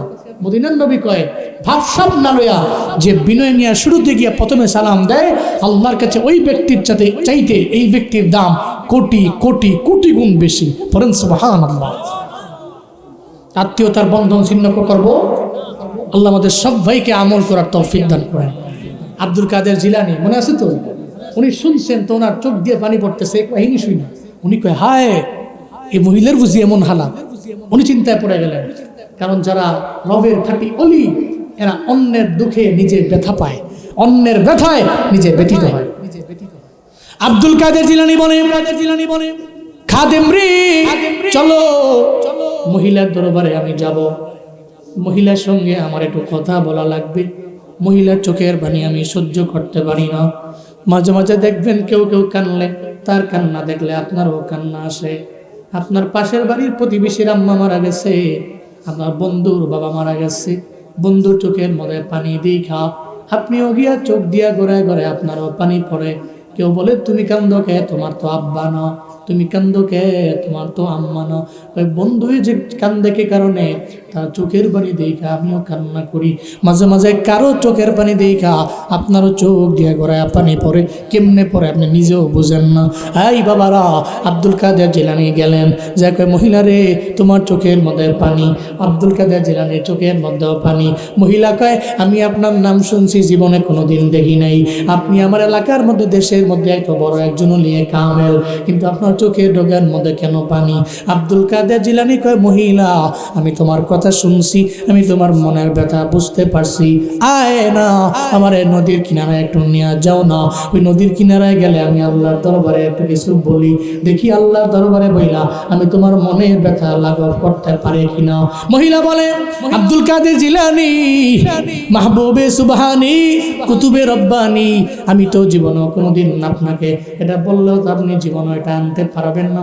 আজ থেকে 12 বছর আগে আমার ছেলে বিদায় নিয়ে চলে গেল, এই জাহাজ তো নদীর নিচে চলে গেছে, ওই জাহাজের কোনো অস্তিত্ব নাই, আমার ছেলে আমার বৌমার কোনো অস্তিত্ব নাই। আব্দুল কাদের জিলানী কয়, মহিলারে তুমি তো চিন্তাও করতে পারো না যে আল্লাহ তোমার গর্ভ থেকে তোমার পোলারে বানাইতে পারে। আবার আমার আল্লাহ 12 বছর পরে নদীর নিচ থেকে আল্লাহ কোন বইলা আবার তোমার ছেলেরে আগে রূপ দিতে পারে কি পারে না? মহিলারে আল্লাহ পারে। আমার সঙ্গে আসো, মহিলারে লইয়া নদীর কিনারায় যায়। নদীর কিনারায় যায় মহিলারে কয়, নদী কি এটা? কয় হ্যাঁ নদী এটা। আব্দুল কাদের জিলানী নদীর দিকে একবার তাকায়, আরেকবার আসমানের দিকে তাকায়। মাওলা রে, আমি তো জানি তুমি এমন মাওলা, তুমি তো যা পারো পৃথিবীর কোনো মানুষ এটা পারে না। একটা মানুষ মরে গেছে, মাটির সঙ্গে মিশে গেছে, তুমি তো তার ওই জায়গা থেকে উঠে আনতে পারো। আব্দুল কাদের জিলানী রবের দরবারে বলতে লাগলেন, আল্লাহ আজ থেকে 12 বছর আগে এই মহিলাটার জাহাজের মধ্যে মহিলার বরযাত্রী সহ, মহিলার পোলা সহ, তার বৌমা সহ জমিন থেকে বিদায় নিয়ে চলে গেল। তুমি তো বাতাসে আদেশ দিলাম, ওই বাতাস বয়ে গেল, জাহাজ নদীর মধ্যে ডুবে গেছে। মহিলার মনটা বড় ভাঙ্গা, মহিলার চোখের পানি আমি বরদাস্ত করতে পারি না, আমি সহ্য করতে পারি না। আল্লাহ গো, তুমি চাইলে তো মহিলার বাচ্চাটাকে তুমি পোলাটাকে উড়ে আনতে পারো। এটা বলতে দেরি হয়ে যায়, ওই জাহাজটা নদীর নিচ থেকে উপরে আসতে দেরি হয় না। চিল্লা পড়া যাবে কি সুবহানাল্লাহ। জাহাজ আইসা গেছি, বরযাত্রী উঠে গেছি, বৌমা উঠে গেছে, সব উঠা নদীর কিনারে আসছি। আব্দুল কাদের জিলানী কয়, মহিলারে তোমার চোখের পানি আমি সহ্য করতে পারি নাই। মহিলারে আমি রবের দরবারে আবদার জানাইছি, আল্লাহকে বলছি, আল্লাহ তো কোনো লেবার লাগে না, কোনো শ্রমিক লাগে না, কিচ্ছু লাগে না আমার আল্লাহ। আল্লাহ খালি আমরা হাজের মারুফের শিখা দিয়া কোন বললেই তো হয়ে যায়। আল্লাহর কোনো শ্রমিক লাগে না রে মহিলা। আমি আল্লাহর দরবারে বলার পরে তাকে দেখো দেখো, ওই যে জাহাজটা নদীর কিনারার দিকে আসছে, ওই জাহাজের মধ্যে তোমার বৌমা আছে, তোমার পোলাও আছে, সমস্ত বড় যাত্রীরাও আছে। কেউ যেটা পারে নাই সেটা পারে কে? আরো জোরে চিল্লা আল্লাহু আকবার। যেটা পারে না পৃথিবীর কেউ, সেটা আল্লাহ পারে। হ্যাঁ, আপনার অবাক হইতে পারেন আপনি, কিন্তু আব্দুল্লাহ ইবনে আব্বাস এর 3টা সওয়ালের জবাব শুনলে আপনি আরো অবাক হবেন, আল্লাহ কি পারেন। আব্দুল্লাহ ইবনে আব্বাস একদিন দাঁড়িয়ে আছেন, খলিফাতুল মুসলিমিন হযরত ওমর রাদিয়াল্লাহু আনহু দাঁড়ানো। একটা ইহুদি আইছে, ইহুদি কয়, খলিফাতুল মুসলিমিন ওমর, তোমার কাছে আমার 3টা প্রশ্ন। জোরে বলেন, কয়টা প্রশ্ন? বলেন কয়টা? 3টা প্রশ্ন। যদি 3টা প্রশ্নের জবাব তুমি দিতে পারো, তাহলে আমি কালেমা পড়ে মুসলমান হয়ে যাব। 3টা প্রশ্নের জবাব দিলে আমি কালেমা পড়বো। এটা বলার পরে খলিফাতুল মুসলিমিন হযরত ওমর রাদিয়াল্লাহু আনহু বললেন, বলো তোমার 3টা প্রশ্ন কি? আমার নাম্বার 1 প্রশ্ন হলো, এই জমিনের মধ্যে একজন মায়ের গর্ভ থেকে টুইন বেবি 2জন আসছে, যমজ 2জন আইছে জমিনে, আবার একসাথে জমিন থেকে বিদায় নিয়ে চলে গেছে। খুব বুঝছেন, মায়ের পেট থেকে আসছে একসাথে, আবার একসাথে বিদায় নিয়ে চলে গেছে, কিন্তু 2 ভাইয়ের বয়সের ব্যবধান হয়েছে 100 বছর। সুবহানাল্লাহ, পকেটে তুন বাড়ি যায় কই, অবাক না? মায়ের পেট থেকে আইছে, আবার একসাথে 2জনে বিদায় নিয়ে চলে গেছে, টুইন, কিন্তু 2জনের মাঝে বয়সের ব্যবধান কত? আর কেমনে সম্ভব? প্রথম নাম্বার প্রশ্ন। তবে তুমি জবাব দিবা কোরআন থেকে। ওমরকে বললেন তুমি জবাব দিবা কোত্থেকে? কোরআন থেকে। এরপরে নাম্বার 2 প্রশ্ন হলো, পৃথিবীতে এমন একটা জায়গা আছে যে জায়গায় পৃথিবীতে সর্বপ্রথম সূর্যের কিরণটা ওখানে গিয়েছে। এরপরে এর আগে কোনো সময় সূর্যের কিরণ ওখানে যায় নাই, কিয়ামত পর্যন্ত সূর্যের আলো ওখানে যাবেও না। খালি একবারই পড়ছে, এর আগেও পড়ে নাই, যখন পড়ছিল একটু পড়ছিল, এরপরে কিয়ামত পর্যন্ত আর পড়বেও না। বলো কোরআন থেকে উত্তর দাও, এটা কোথায় হয়েছে, কার সাথে হয়েছে? 3 নাম্বার, পৃথিবীতে একটা লাশ, মুর্দা, এই মুর্দা কবরে ঢুকছে। এই কবরটা ওই মুর্দাকে নিয়ে টানা 40 দিন পর্যন্ত ঘুরছে, কিন্তু কবরের ভিতরে যে মুর্দাটা, ওই মুর্দাটা বড় চালাক চতুর ছিল। ও খালি চেষ্টা করছে কেমনে বের হওয়া যায়। একটা পর্যায়ে 40 দিন পরে গিয়া মুর্দাটা কবর থেকে বের হয়ে গেছে। ওই কবরের মুদ্রাকে রাখতে পারে নাই। বলো কার সাথে হয়েছে? তো কোরআন থেকে বলো। এই 3টে সওয়ালের জবাব যদি আমাদের দাও, আমি কালেমা পড়ে মুসলমান হয়ে যাব। আরো জোরে সুবহানাল্লাহ। আপনারা কি শুনবেন এই জবাবগুলো? শুনতে চান তো? কোন সুবহানাল্লাহ পড়েন, আলহামদুলিল্লাহ। আরো জোরে চিল্লায় আল্লাহু আকবার। যেখানে প্রশ্ন ওখানে কোরআনে উত্তর আছে না নাই? সব সমস্যার সমাধান দিতে পারে। সমাধান চাও যদি জীবনে মরণে, ফিরে যাও খুঁজে নাও চোখ রাখো কোরআনে। সমাধান চাও যদি জীবনে মরণে, ফিরে যাও খুঁজে নাও চোখ রাখো কোরআনে। তবেই পাবে সুখ শান্তির ঠিকানা, তবেই পাবে সুখ শান্তির ঠিকানা, যদি মেনে নাও তুমি মনে প্রাণে। সমাধান চাও যদি জীবনে মরণে, ফিরে যাও খুঁজে নাও চোখ রাখো কোরআনে। সমাধান চাও যদি জীবনে মরণে, ফিরে যাও খুঁজে নাও চোখ রাখো কোরআনে। এ বাণী সকলের নয় শুধু মুমিনের, যারাই চলবে মেনে ফল পাবে কোরআনের। ঠিক কিনা? এ বাণী সকলের নয় শুধু মুমিনের, যারাই চলবে মেনে ফল পাবে কোরআনের। এই দুনিয়া আর সেই দুনিয়া, এই দুনিয়া আর সেই দুনিয়া, শান্তি পাবে তুমি দোজাহানে। সমাধান চাও যদি জীবনে মরণে, ফিরে যাও খুঁজে নাও চোখ রাখো কোরআনে। কন্যা সমাধান চাও যদি জীবনে ফিরে যাও খুঁজে নাও, ফিরে যাও খুঁজে নাও চোখ রাখো কোরআনে। তবেই পাবে সুখ শান্তির ঠিকানা, তবেই পাবে সুখ শান্তির ঠিকানা, যদি মেনে নাও তুমি মনে প্রাণে। সমাধান চাও যদি জীবনে মরণে, ফিরে যাও খুঁজে নাও চোখ রাখো কোরআনে। সমাধান চাও যদি জীবনে মরণে, ফিরে যাও খুঁজে নাও। জোরে পড়েন মারহাবা। সমস্ত সমস্যা যেখানে সমাধান আছে না নাই? যেখানে অনেক বড় বড় কঠিন সওয়াল, ওখানে কোরআনের জবাব আছে না নাই? খলিফাতুল মুসলিমিনের পাশে মাত্র 12 বছর বয়সী আব্দুল্লাহ ইবনে আব্বাস দাঁড়িয়ে আছেন। কয় বছর বয়সী? অনেক বেশি বয়স। 12 বছরের ফুলাইন তো উল্টা পাল্টাই করে, ঠিক কিনা বলেন? আগে এক সময় 12 বছরের ফুলাইন ছোট ছিল, এখন ছোট না। এখন 12 বছরের ফুলাইন যে ফ্রি ফায়ার খেলে, পাবজি আর লুডো কি সারাদিন মোবাইল চালায়, ঠিক কিনা বলো? 12 বছরের পোলা এখন না আইসা কলির কালের মতো আইলাম। 12 বছরের পোলা, বাপ রে বাপ, মানে পৃথিবী সব বুঝে। আবার দেখবেন কেউ দেখলে সালামও দেয় না, মুরব্বী বড় ভাই এলাকার সম্মান করে না, ভাবসাবি অন্যরকম। আব্দুল ইবনে আব্বাস মাত্র 12 বছর বয়সী। আব্দুল ইবনে আব্বাস বলে, খলিফাতুল মুসলিমিন ওমর, এই 3টা সওয়ালের জবাব আমি দিয়ে দিই না? সুবহানাল্লাহ ভাই, যে কেন আরো জোরে করে সুবহানাল্লাহ। কয় বছর বয়সী? মাত্র 12 বছর বয়সী। ওমর, এই জবাবগুলো আমি দিই। এই জন্য ওনার লকব হচ্ছে রইসুল মুফাসসিরিন, সমস্ত মুফাসসিরদের লিডার। সুবহানাল্লাহ জোরে পড়বেন না? পৃথিবীতে যত মুফাসসির আছে, সমস্ত মুফাসসিরের লিডার আব্দুল্লাহ ইবনে আব্বাস রাদিয়াল্লাহু তাআলা। উনি বলতে লাগলেন, খলিফাতুল মুসলিমিন, ইহুদির নাম্বার 1 প্রশ্ন, ওই প্রশ্নের জবাব আমি কেমনে দিব আপনি জানেন? কোরআন থেকে দিব, কোরআন থেকে দিব। নিজে বললেন, মায়ের গর্ভ থেকে 2জন টুইন বেবি আসলো, একসাথে জমিন থেকে বিদায় নিয়ে চলে গেল। তবে 2জনের মাঝে বয়সের ব্যবধান হয়ে গেল 100 বছর, 100 বছর হয়ে গেল।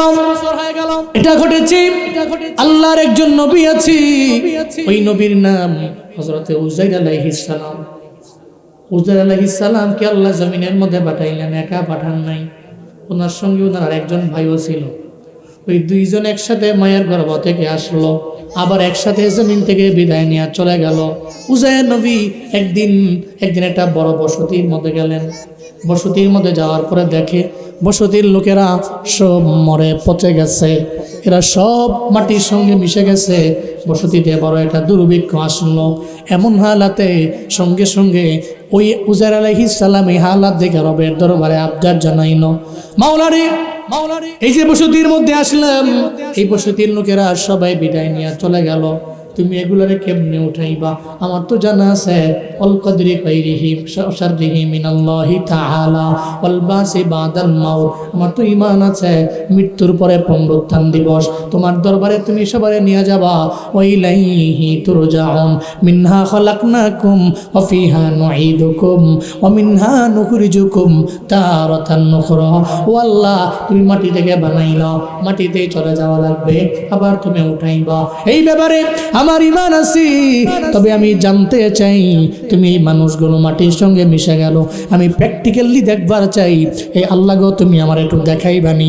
নবী আল্লাহর দরবারে আবদার জানায়। আল্লাহ কয়, নবী উজাইর প্র্যাকটিক্যালি দেখবার চাও? কয় হা, তাহলে তোমারে আমি প্র্যাকটিক্যালি দেখাবো। আল্লাহ সঙ্গে সঙ্গে আদেশ দিয়া দিলেন, উজাইর নবীর কান রে, উজাইর নবীর চোখ রে, তোমরা দুইজনেই ঘুমায়া যাও।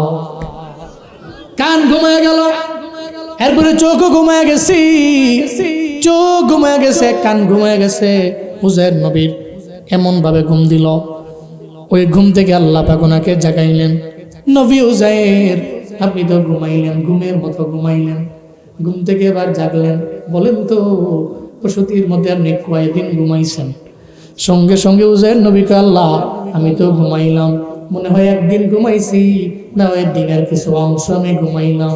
আল্লাহ কয়, নবী উজাইর না না, আপনি যে ঘুমায় গেলেন, এক ঘুমের মধ্যে 100 বছর পার হয়ে গেছে, আপনি টের পান নাই।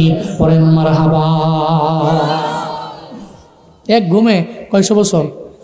100 বছর পার হয়ে গেছে। নবী উজাইর কয়, আল্লাহ গো, এটা কেমনে সম্ভব, কেমনে পসিবল?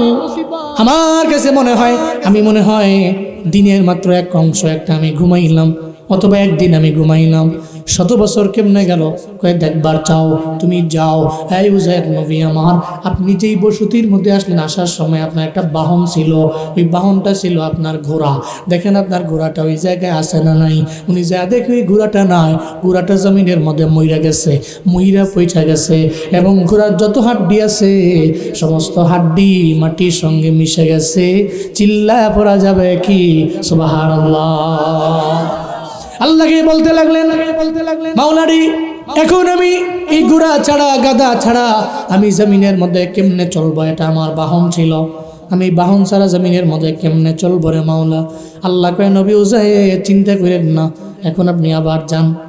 আপনার যে ওই ঘোড়ার ওপরে একটা থলে ছিল, থলে নিয়ে আপনি ঘুরেন, ওই থলের মধ্যে যা ছিল দেখেন ঠিকঠাক মতো আছে কিনা। উজাইর নবী যা দেখে ওই থলের মধ্যে উনি ঘুমানোর আগে আঙ্গুর ফল ছিল। কি ফল? আঙ্গুর ফল ছিল।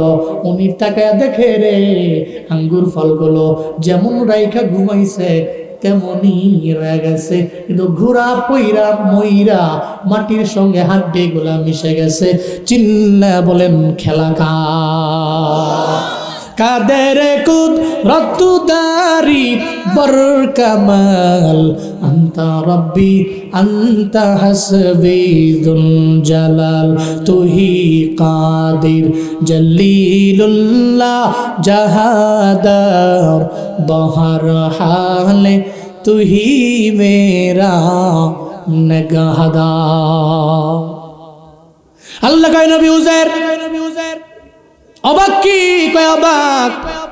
ঘোড়ার দরবারে গেলাম, ঘোড়াটা পইরা গেল, মইরা গেল জমিনের মধ্যে, হাড্ডিগুলা পর্যন্ত মিশে গেল, কিন্তু আমার থলের মধ্যে আঙ্গুর ছিল, আঙ্গুরটা পচলো না, যেমন রেখা ঘুমাইছিলাম তেমনই আছে রে মাওলা।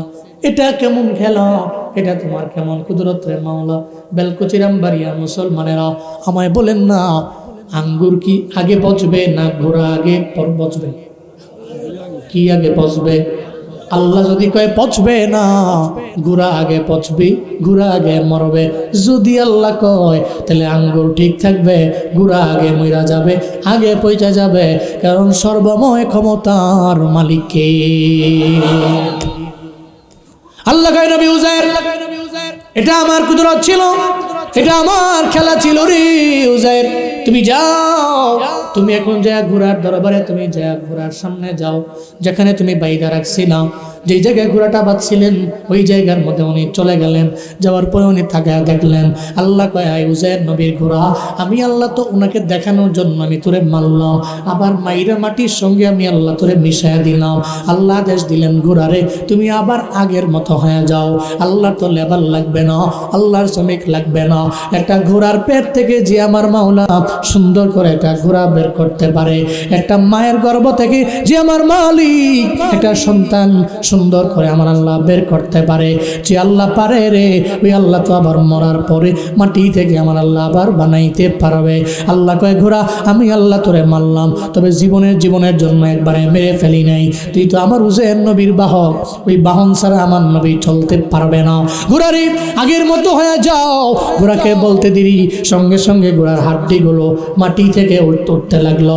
হাড্ডিগুলো মাটি থেকে উঠা একটা হাড্ডি আর একটা হাড্ডির সঙ্গে জোড়া লাগতে লাগলো। জোড়া লেগে একটা পর্যায়ে ওই হাড্ডির মধ্যে গোশত লেগে গেল, একটু পরে দেখে ওপরে লেগে গেল চামড়া। সঙ্গে সঙ্গে ঘোড়াটা ওই জায়গায় দাঁড়ায় গেছে। এবার উজাইর নবী তো আরো অবাক হয়ে গেলেন, আল্লাহর দরবারে বলতে লাগলেন মাওলা রে, তুমি ঘোড়াটারে মারলা, এই মাটির সঙ্গে তুমি মিশায় দিলা, ঘোড়ার কোনো অস্তিত্ব নেই, আবার তুমি ঘোড়াটারে আমার সামনে বানাইলা। আল্লাহ কয় নবী আমি আল্লাহ আপনারে ঘুম পাড়ায় দিলাম, বুঝতে পারেন নাই, 100 বছর চলে গেছে আপনার আঙ্গুর ফলের কিছু হয় নাই, এদিকে ঘোড়াটা পইরা মইরা গেছে, মাটির সঙ্গে মিশা গেল। নবী উজাইর আবার আপনার সামনে আমি আল্লাহ আপনারে দেখায় দিলাম, এটা ঘোড়াকে আমি আল্লাহ চাইলে মাইরা মাটির সঙ্গে মিশায় ফেলতে পারি, আবার আমি আল্লাহ উঠে ফেলতে পারি। আমি আল্লাহ যে পারি এটা প্র্যাকটিক্যালি আপনারা দেখাইলাম। আপনি জানবার চাইছেন একটা মানুষ যদি মইরা যায়, মাটির সঙ্গে মিশা যায়, আমি আল্লাহ মাটি থেকে উঠে দিতে পারি। চিল্লায় পড়া যাবে কি সুবহানাল্লাহ। আব্দুল্লাহ ইবনে আব্বাস বলেন, ইহুদি রে তুমি জানবার চাইছো মায়ের গর্ভ থেকে সন্তান আইছে, দুইজন আইছে একসঙ্গে, আবার একসঙ্গে বিদায় নিয়ে চলে গেল, এটা জানবার চাইছো রে, আমি তোমারে এই ব্যাপারে জানাই দেই। ইহুদি তুমি যে জানবার চাইছো ওইটা হলো উজাইর নবীর বেলায় ঘটলো। ওই যে উজাইর নবী ঘুমায় গেল, উনি মনে করলো একদিন, কিন্তু চলে গেছে কয় বছর, জোরে বলেন চলে গেছে কয়শো বছর, 100 বছর চলে গেছে। তাহলে যেই ভাইটা একসাথে জমিনের মধ্যে আসলো, একসাথে বিদায় নিয়ে চলে গেল, ওই ভাইয়ের তো বয়স বেড়ে গেছে 100 বছর, কিন্তু 100 বছর তো এক ঘুমের মধ্যে একদিনে কেটে গেছে উজাইর নবীর বয়স কম হয়ে গেছে, উজাইর নবীর ভাই বয়সে বড় হয়ে গেছে। কথা বলো আমার কথা ঠিক কিনা, জবাব আমার ঠিক হয়েছে কিনা। এটা বলার পরে ওদিক কয় তুমি বলছো তো সঠিক বলছো, তুমি কোরআন থেকেই বলছো, চিল্লা পড়া যাবে কি মারহাবা। জয় বলেন আল্লাহ পারে কি পারে না? কেউ যেটা পারে না সেটা পারে কে? কেউ যেটা দিতে পারে না সেটা দিতে পারে কে? কেউ যেটা করতে পারে না সেটা করতে পারে কে? তাহলে ওই আল্লাহ আজও আছেন না নাই? আছেন না নাই? তাহলে আমার জীবিত আমি ছিলাম না, ছিলাম আমি মৃত, আল্লাহ আমার জীবন দিয়ে দিল, এরপরে আবার আমার মরণ হবে, আল্লাহর দরবারে আমার যাওয়া লাগবে। তাহলে জমিনের মধ্যে কিছু পুঁজি বানানোর দরকার আছে না নাই? জোরে বলেন আছে না নাই? আল্লাহ আমল করার তৌফিক দেন, চিল্লা জুড়ে পড়েন আমি। আর বাকি আছে কয়টা? বলবো না শেষ করে দিব? হ্যাঁ কোন মারহাবা পড়েন সুবহানাল্লাহ। ঠান্ডা তো অনেক বেশি, শেষ করে দিব না চলবে? আচ্ছা শেষ করে, দুইটা শেষ করে। উনি যে প্রশ্ন করলেন নাম্বার 2, এই পৃথিবীতে সূর্যের কিরণ এমন এক জায়গায় পড়ছে এর আগেও পড়ে নাই, কিয়ামত পর্যন্ত পড়বে না, বলো এটা কোথায়? আব্দুল্লাহ ইবনে আব্বাস বললেন এই ঘটনা তো ঘটেছে মুসা নবী আর ফেরাউনের সঙ্গে। সুবহানাল্লাহ জোরে পড়বেন না? মুসা আর ফেরাউনের কথা কোরআনে আছে না নাই? কম আছে না বেশি আছে? বহুত বেশি আছে। আল্লাহু আকবার। এই ঘটনা কোরআনই আছে। কি আছে? মুসা নবীর শত্রু তো ছিল ফেরাউন। ফেরাউন চাইতো না কোনোভাবেই মুসা ডেভেলপ হোক। তো মুসা নবীকে মারার জন্য একবার ফোন দিয়ে আটলো। মুসা নবীও তার এলাকা থেকে হিজরত করে নীল নদ পার হয়ে ওপার চলে যাবে।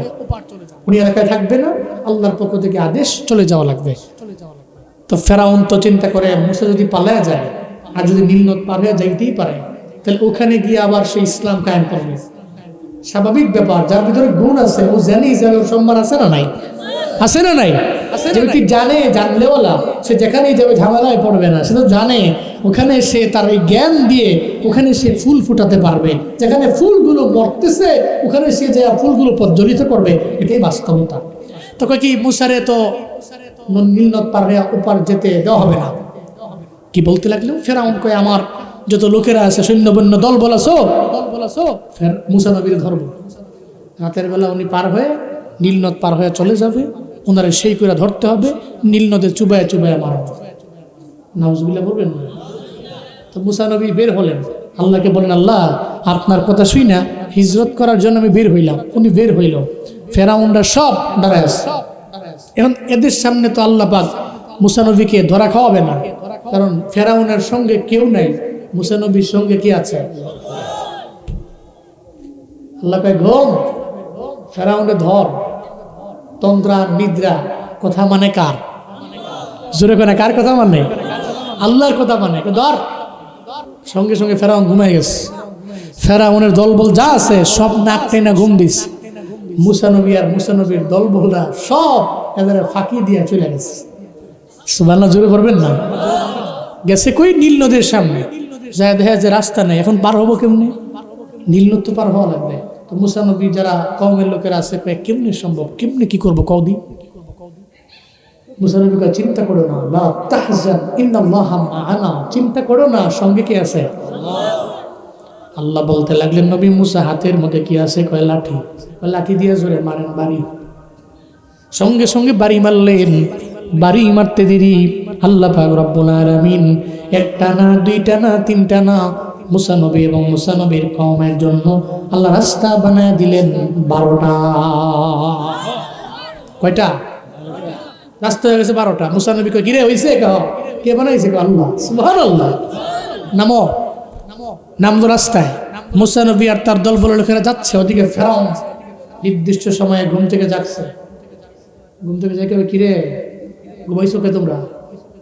এরা কয় খোদা আপনিও তো ঘুমাইছেন, আপনিও ঘুমাইছেন, আমরাও ঘুমাইছি, সমান সমান। কত বড় সাহস! মুসা পালিয়ে গেছে। তো কই গেছে দেখ, ফলো কর। দেখতেছে যেদিকে গেছে ওদিকে সামনে নীল নদ। ফেরাউন কয় কামুইছে, আজকে এমন ভাবে ধরবো, ওদিকে সামনে গেলে নীল নদ আর পেছনে আমরা এর সুবাইয়া ডুবাইয়া নীল নদের মধ্যে মারবো। নাউজুবিল্লাহ।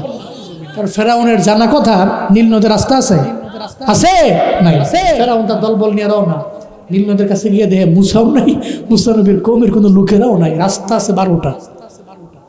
ফেরাউন তো অবাক হয়ে গেল। রাস্তা করতে কে আইলো? গতকালকেও দেখলাম না, এখানে রাস্তা কে বানাইলো? 12টা রাস্তা খামখেয়ালি না নীল নদ দিয়া বানাইছে। চিন্তায় পড়ে গেল। এদিকে ফেরাউন তো নিজের একটা বরত্ব প্রকাশ করার লেগা কয়, হাই আমার কওমের লোকেরা, দেখ না তোদের জন্য, তোদের ক্ষুধা ফেরাউন নীল নদে 12টা রাস্তা বানাইছে। ডাহা মিথ্যা কথা পড়া যাবে কিনা? আউযুবিল্লাহ। দেখছো না, চিনছো না, ক্ষুধা বানাইছি 12টা। ফেরাউন তো মনে মনে কয় উপর দিয়া যাই কই, আসলে তো রাস্তা আমি বানাই নাই, ঝামেলা একটা উইঠে যেতে পারে। সব দিনে নামায় দিস, তোরা নামো। হ্যাঁ নামে না, ঘোড়ার উপরে দাঁড়ায় রইস, স্ট্রেট ফরওয়ার্ড ঘোড়া, তুমি নামো না। তারা নামো, জানে ঝামেলাটা করে যাবো, মাঝখানে গেলে কি জানি কি হয়ে যায়, কারণ রাস্তা তো হে বানায় নাই। এরপরে ঘোড়ার মধ্যে বসে রইল। আচ্ছা বলেন তো আল্লাহ পাক দেখে কি দেখে না? ফেরাউন যে নামে না, হের লগের দিনে নামায় দিছে। আল্লাহ কয় এই ফেরেশতা, তারে নামানোর জন্য এমনি হবে না, তুমি নিজে একটা বেডি ঘোড়া সাজো, সে যে ঘোড়ার উপরে বসে রয়েছে ওটা বেড়া ঘোড়া, আর বেড়া ঘোড়া যদি বেডি ঘোড়াটা দেখে এর মাথা তো এমনি নষ্ট হয়ে যাবে। কথা বলেন ঠিক কিনা বলেন? ফেরেশতাকে আল্লাহ বললেন, ফেরেশতা বেডি ঘোড়ার ভাবসাব লইয়া ফেরাউনের ঘোড়ার সামনে গিয়া ড্যান্স, এমন জোরে ড্যান্স মারতেছে, ফেরাউনের ঘোড়া তো মাথা মতো নষ্ট হয়ে গেছে। ফেরাউনের ঘোড়া কয়, তুমি কি এর ফেরাউনটা নেতা কোনো টাইম আছে নাকি? আমি ফাইয়ালেছি সঙ্গিনী, আমার বেডি ঘোড়া, আমার ফেরেশতা বেডি ঘোড়া সাজছে, কি সুন্দর, এটা দেখে মাথা নষ্ট। ফেরাউন তো তার লাগাম ধরে রাখতে পারে না। আল্লাহ কয়, ফেরেশতা তার সামনে গিয়া লাফ দিয়ে রাস্তায় নামো। বেডি ঘোড়া রাস্তায় নামছে, ফেরাউন তো নামবার চায় না, লাগাম ধরে রাখে, কিন্তু বেডি ঘোড়ার আকর্ষণে বেড়া ঘোড়া লাফ দিয়ে রাস্তায় নেমে গেছে। সুবহানাল্লাহ জোরে পড়বেন না? ওয়া মাকারু ওয়া মাকারাল্লাহু ওয়াল্লাহু খায়রুল মাকিরিন। চিল্লা আল্লাহু আকবার। আল্লাহ কয়, ফেরাউন রে চক্রান্ত করলি, পরিকল্পনা করলাম আমি রব, পরিকল্পনা করলাম আমি আল্লাহ। আল্লাহ চাইতে উত্তম পরিকল্পনাকারী জমিনের মধ্যে কেউ নেই। আল্লাহ পাক রব্বুল আলামিন পরিকল্পনা করতে লাগলো। এবার তো ঘোড়াও দৌড়ায়, ফেরাউনের ঘোড়াও দৌড়ায়, সামনে বেড়ি ঘোড়াও দৌড়ায়। ফেরাউন কয়, দাঁড়া রে, যাইস না, কি এর ঘোড়ায় তো কথা মানে না। কয়, তোরে গোনার টাইম নেই, আমি আমার সঙ্গিনী বয়ে গেলাম, দৌড়ে রওয়ানা।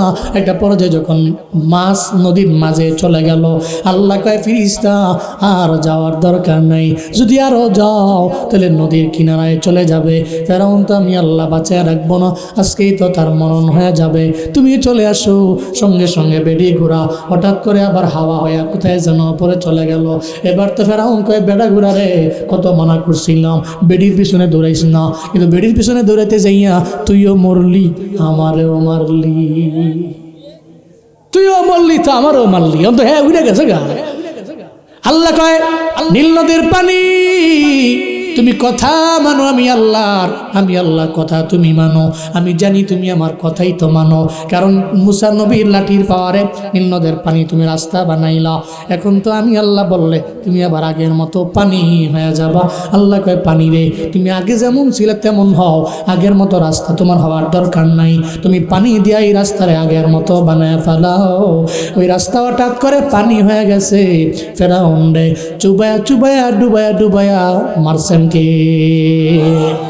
আব্দুল্লাহ ইবনে আব্বাস কয়, ওই যে রাস্তা বানাইছে নীল নদীর মধ্যে, ওই নীল নদের মধ্যে রাস্তা বানানোর কারণে ওই জায়গায় তো রাস্তা বানাইছে, তো নীল নদের তলদেশে রাস্তা বানাইছে, সূর্যের আলো তো ওই জায়গায়ও পড়ছে, সূর্যের কিরণটা পড়ার পরে নির্দিষ্ট একটা সময় তো রাস্তা ছিল।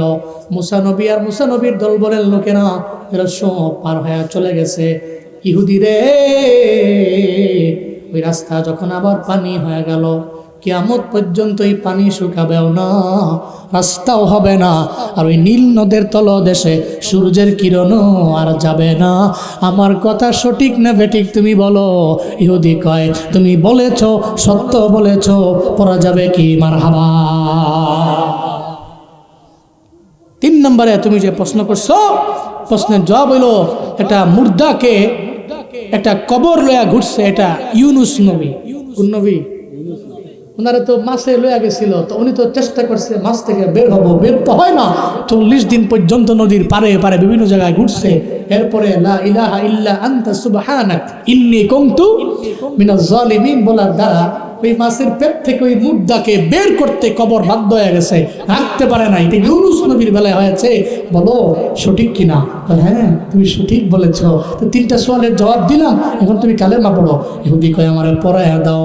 আশহাদু আল্লা ইলাহা ইল্লাল্লাহু ওয়া আশহাদু আন্না মুহাম্মাদান আবদুহু ওয়া রাসূলুহু। চিল্লা পড়েন আল্লাহু আকবার।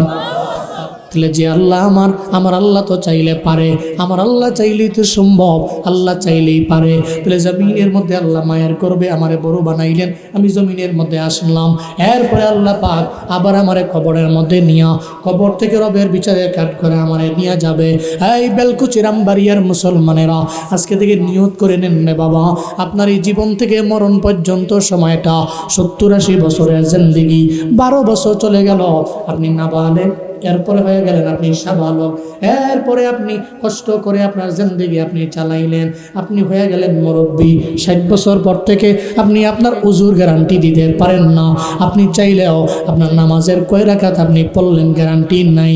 তাহলে আপনার সাবালক নাবালক চলে গেল হেলায় হেলায় দোলায় দোলায় খেলায় খেলায়, আপনার মুরব্বী বক্তে আপনি নামাজ পড়ার সময় আপনি আপনার নামাজের উজুর গ্যারান্টি দিতে পারেন না। তাহলে সর্বোত্তম আমল করার জায়গাটা হলো যৌবনকাল। এই যৌবনকালে ইবাদত করব, আল্লাহর কাছের বানাবো, রবের কাছের হয়ে যাব, আমলের বিনিময়ে জান্নাতি হব। কারা কারা পারবো? দুইটা হাত তুইলা মাওলারে দেখাই। আল্লাহ তুমি কবুল করে নাও, মঞ্জুর করে নাও, প্রত্যেকের হাত তুমি কবুল করে নাও। জীবন থেকে নিয়ে মরণ পর্যন্ত এই সময়টাতে পুঁজি নিয়া কবরে যাওয়ার তৌফিক দাও। চিল্লা জোরে করে পড়েন আমিন, আরো জোরে পড়েন আমিন।